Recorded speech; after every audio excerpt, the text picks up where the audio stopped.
ಇವತ್ತು ಸಿಎಂ ಸಿದ್ದರಾಮಯ್ಯ ಬೆಳಗಾವಿ ಜಿಲ್ಲಾ ಪ್ರವಾಸವನ್ನ ಕೈಗೊಳ್ತಾ ಇದ್ದಾರೆ. ಬೆಳಗ್ಗೆ 11 ಗಂಟೆಗೆ ಬೆಳಗಾವಿಗೆ ಭೇಟಿ ಕೊಡಲಿರುವಂತಹ ಸಿಎಂ ಬಿಮ್ಸ್ ಆವರಣದಲ್ಲಿ ವಿವಿಧ ಅಭಿವೃದ್ಧಿ ಕಾರ್ಯಕ್ರಮಗಳಿಗೆ ಚಾಲನೆಯನ್ನ ಕೊಡಲಿದ್ದಾರೆ.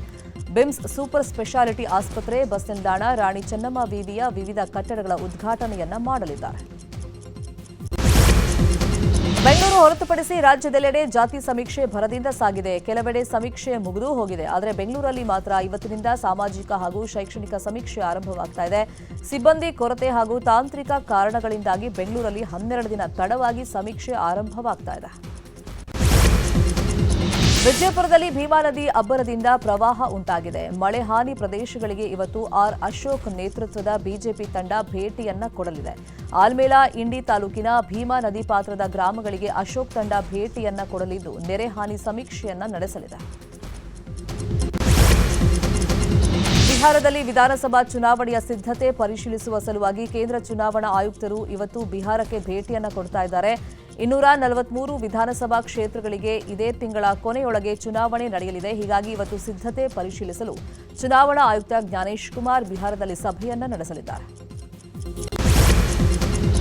ಬೆಂಗಳೂರಲ್ಲಿ ಈಗಲೂ ಕೂಡ ತುಂತುರು ಮಳೆ ಮುಂದುವರೆದಿದೆ. ಹಲವೆಡೆ ಜಿಟಿ ಮಳೆಯಾಗ್ತಾ ಇದ್ದು ಮೋಡ ಕವಿದಂತ ವಾತಾವರಣವಿದೆ. ಇವತ್ತು ಕೂಡ ಜೋರು ಮಳೆ ಸುರಿಯುವಂತ ನಿರೀಕ್ಷೆ ಇದೆ. ಇನ್ನು ನಿನ್ನೆ ಸುರಿದಂತ ಧಾರಾಕಾರ ಮಳೆಗೆ ಬೆಂಗಳೂರಲ್ಲಿ ನಾನಾ ಅವಾಂತರಗಳಾಗಿವೆ. ಕೆಆರ್ ಮಾರುಕಟ್ಟೆಯಲ್ಲಿ 3 ಅಡಿಯಷ್ಟು ನೀರು ನಿಂತಿತ್ತು. ಇತ್ತ ಲಾಲ್ಬಾಗ್ ರಸ್ತೆಯಲ್ಲಿ ಮರದ ಕೊಂಬೆ ಬಿದ್ದು ಕಾರೊಂದು ಜಖಂಗೊಂಡಿತ್ತು.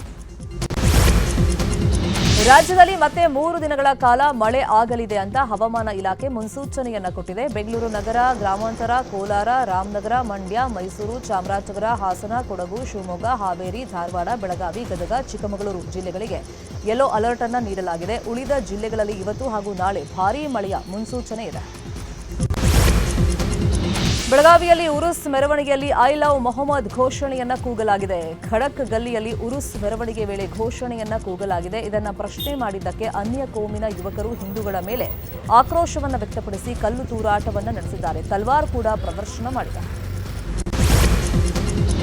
ಕಲಬುರಗಿ ಜಿಲ್ಲೆಗೂ ಐ ಲವ್ ಮೊಹಮ್ಮದ್ ಬ್ಯಾನರ್ ವಿವಾದ ಕಾಲಿಟ್ಟಿದೆ. ಸೇಡಂ ತಾಲೂಕಿನ ಊಡಗಿ ಗ್ರಾಮದ ಮುಖ್ಯ ರಸ್ತೆಯಲ್ಲಿ ಐ ಲವ್ ಮೊಹಮ್ಮದ್ ಬ್ಯಾನರ್ ಅನ್ನು ಅಳವಡಿಸಲಾಗಿದೆ. ವಿಚಾರ ತಿಳಿಯುತ್ತಿದ್ದ ಹಾಗೆ ಎಚ್ಚೆತ್ತ ಪೊಲೀಸರು ಬ್ಯಾನರ್ ಅನ್ನು ತೆರವುಗೊಳಿಸಿದ್ದಾರೆ. ಪೇಸ್ ಮೇಕರ್ ಅಳವಡಿಕೆ ಚಿಕಿತ್ಸೆಗೆ ಒಳಗಾಗಿರುವಂತಹ ಮಲ್ಲಿಕಾರ್ಜುನ ಖರ್ಗೆ ಆಸ್ಪತ್ರೆಯಿಂದ ಡಿಸ್ಚಾರ್ಜ್ ಆಗಿದ್ದಾರೆ. ನಿನ್ನೆ ಬೆಂಗಳೂರಿನ ಅವರ ನಿವಾಸಕ್ಕೆ ರಾಜಕೀಯ ಗಣ್ಯರು ಭೇಟಿ ನೀಡಿ ಅವರ ಆರೋಗ್ಯವನ್ನು ವಿಚಾರಿಸಿದರು. ಕೆಸಿ ವೇಣುಗೋಪಾಲ್, ಡಿಕೆಶಿ, ಬಸವರಾಜ ರಾಯರೆಡ್ಡಿ, ಶರತ್ ಬಚ್ಚೇಗೌಡ ಸೇರಿದಂತೆ ಹಲವರು ಖರ್ಗೆ ನಿವಾಸಕ್ಕೆ ಭೇಟಿ ನೀಡಿ ಆರೋಗ್ಯವನ್ನು ವಿಚಾರಿಸಿದರು. 2.5 ವರ್ಷ ನಾನೇ ಸಿಎಂ ಎಂದ ಸಿದ್ದರಾಮಯ್ಯ ವಿರುದ್ಧ ಉಸ್ತುವಾರಿ ಸುರ್ಜೇವಾಲಾಗೆ ಡಿಸಿಎಂ ಡಿಕೆಶಿ ದೂರನ್ನ ಕೊಟ್ಟಿದ್ದಾರೆ. ಪವರ್ ಶೇರಿಂಗ್ ವಿಚಾರದಲ್ಲಿ ನಾವು ಹೈಕಮಾಂಡ್ ತೀರ್ಮಾನಕ್ಕೆ ಬದ್ಧ ಅಂತ ಹೇಳ್ತಾ ಇದ್ದೀವಿ. ಆದರೆ ಸಿದ್ದರಾಮಯ್ಯ ನಾನೇ ಪೂರ್ಣಾವಧಿ ಸಿಎಂ ಅಂತ ಹೇಳ್ತಿದ್ದಾರೆ. ಇದರಿಂದ ಗೊಂದಲ ಆಗ್ತಿದೆ ಅಂತೇಳಿ ದೂರನ್ನ ಕೊಟ್ಟಿದ್ದಾರೆ. ಮಧ್ಯಪ್ರದೇಶ ಹಾಗೂ ರಾಜಸ್ಥಾನದಲ್ಲಿ ಕಾಫ್ ಸಿರಪ್ ಸೇವಿಸಿದ 11 ಮಕ್ಕಳು ಮೃತಪಟ್ಟಿದ್ದಾರೆ. ಈ ಘಟನೆಯಿಂದ ಕೇಂದ್ರ ಸರ್ಕಾರ ಎಚ್ಚೆತ್ತುಕೊಂಡಿದ್ದು ಮಾರ್ಗಸೂಚಿಯನ್ನ ಪ್ರಕಟ ಮಾಡಿದೆ. 2 ವರ್ಷದ ಒಳಗಿನ ಮಕ್ಕಳಿಗೆ ಕಾಫ್ ಸಿರಪ್ ನೀಡಬೇಡಿ ಅಂತೇಳಿ ಎಚ್ಚರಿಕೆಯನ್ನ ಕೊಟ್ಟಿದೆ. 5 ವರ್ಷದ ಒಳಗಿನ ಮಕ್ಕಳಿಗೆ ಕಾಫ್ ಸಿರಪ್ ನೀಡುವಾಗ ಎಚ್ಚರಿಕೆ ವಹಿಸುವಂತೆಯೂ ಸೂಚನೆಯನ್ನ ನೀಡಲಾಗಿದೆ.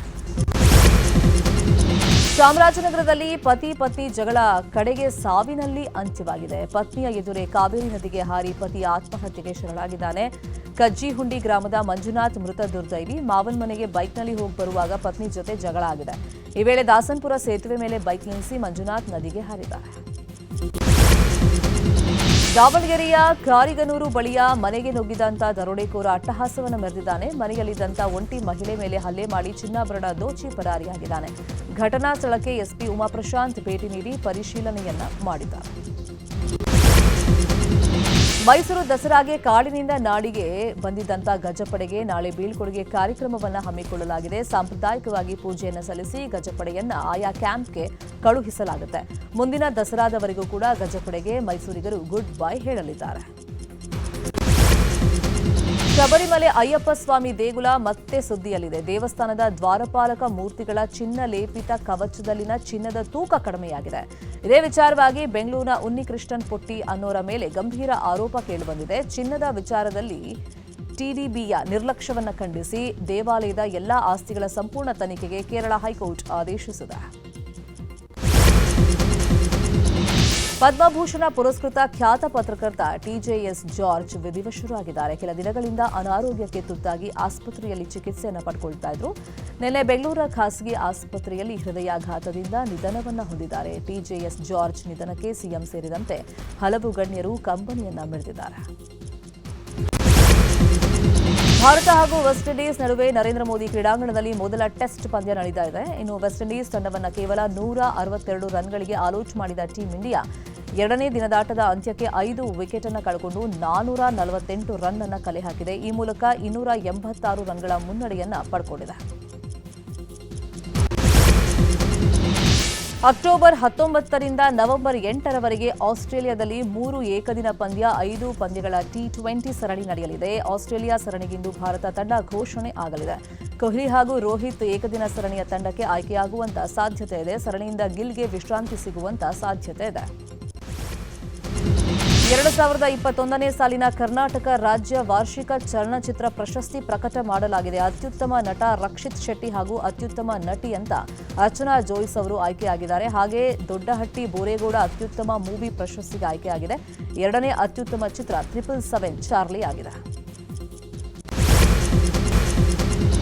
ಕಾಂತಾರದ ಹೂದೋಟವನ್ನು ಅದ್ಭುತವಾಗಿ ತೆರೆ ಮೇಲೆ ತೋರಿಸಿರುವಂತಹ ದೃಶ್ಯ ಕಾವ್ಯವಾಗಿಸುವಲ್ಲಿ ಯಶಸ್ವಿಯಾಗಿರುವಂತಹ ಅರವಿಂದ್ ಕಶ್ಯಪ್ಗೆ ಈಗ ದೊಡ್ಡ ಆಫರ್ ಸಿಕ್ಕಿದೆ. ಬಾಲಯ್ಯ ನಟನೆಯ ಮುಂದಿನ ಸಿನಿಮಾಗೆ ಕ್ಯಾಮರಾಮನ್ ಆಗುವಂತ ಅವಕಾಶ ಬಂದಿದೆ. ಕಿಂಗ್ ಖಾನ್ ಶಾರುಖ್ 17 ವರ್ಷಗಳ ನಂತರ ಪ್ರತಿಷ್ಠಿತ ಫಿಲ್ಮ್ ಫೇರ್ ಅವಾರ್ಡ್ ಕಾರ್ಯಕ್ರಮವನ್ನು ಹೋಸ್ಟ್ ಮಾಡಲಿದ್ದಾರೆ. 2007ರಲ್ಲಿ ಶಾರುಖ್ ಖಾನ್ ಕೊನೆಯದಾಗಿ ಫಿಲ್ಮ್ ಫೇರ್ ಅವಾರ್ಡ್ ಕಾರ್ಯಕ್ರಮ ಹೋಸ್ಟ್ ಮಾಡಿದರು.